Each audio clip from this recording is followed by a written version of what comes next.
So there's a lot of flack online about the best bicep exercises. They should do this instead of this. I've decided to cut through all the noise and make a bicep exercise tier list. F tier will be called noceps. D tier will be called biceps. C tier will be called midseps. B will be it's alright seps. A tier is boomseps. And S tier is builtseps.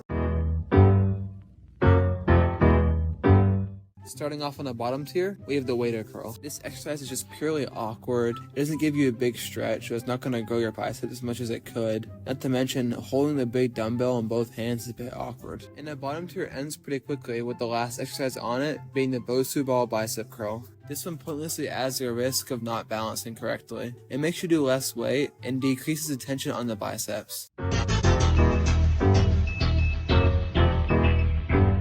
First up on the biceps tier, we have the one-arm pull-up. The one-arm pull-up is phenomenal for building general strength and overall just getting a strong back. However, if you want to build your biceps, this is not the exercise. Next up is a barbell row. The barbell row is a great exercise overall for back strength, but again, for building your biceps, it's just not it. Next up is a forward-facing grip of either the pull-up or the lat pull-down. Again, as with the last two, they're both great for building back strength and to a lesser extent forearm strength. But when it comes to building bicep strength, it's not really it. And then the only exercise on the midseps tier is a resistance band curl. This one honestly is kind of just mid, as the name implies, as it's a resistance band makes things a little bit awkward, although it will activate your biceps pretty well. And then first up on the it's alright tier, we have the reverse curl. The reverse curl is great for the brachialis, brachioradialis, as well as the forearms, and for the biceps, it's a little bit subpar. It will definitely activate your biceps, but just not as much as you want it to. And then next up, we have both a neutral grip lat pull down and a neutral grip pull up. Again, these will activate your biceps pretty well, however, it's not as much as you want it to be. And then lastly, for this tier, we have the spider curl. The spider curl will activate your biceps very well, it's just not as good, mostly because the bicep stays in the shortened position the entire time.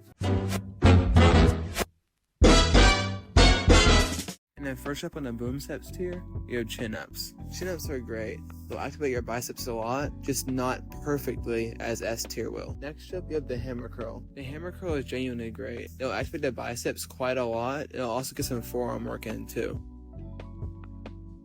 Although it gets hyped as being dangerous online, it's honestly not that dangerous if you do it correctly. Be sure to warm up properly, as well as don't do too much weight. And the next shape is the cable curl. The cable curl will stretch your biceps like crazy, and is overall a great thing for constant tension. And then next up, we have the very famous concentration curl. It gets overhyped in my opinion, as every gym beginner does it. It's still great. It'll stretch your biceps by quite a bit, and progressive overload is very easy.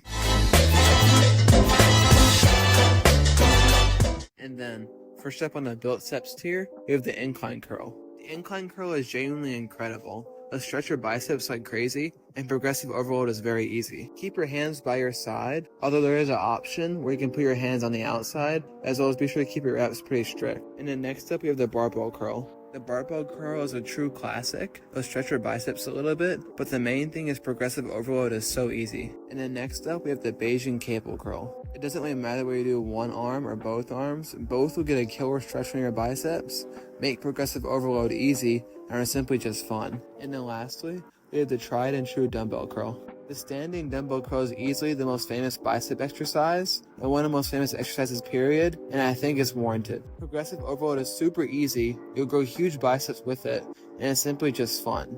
If I had to pick a personal favorite from all of these, it'd probably be the incline curl. And that's pretty much it. I want to thank you for watching. Not much to say, so see you next time, and bye.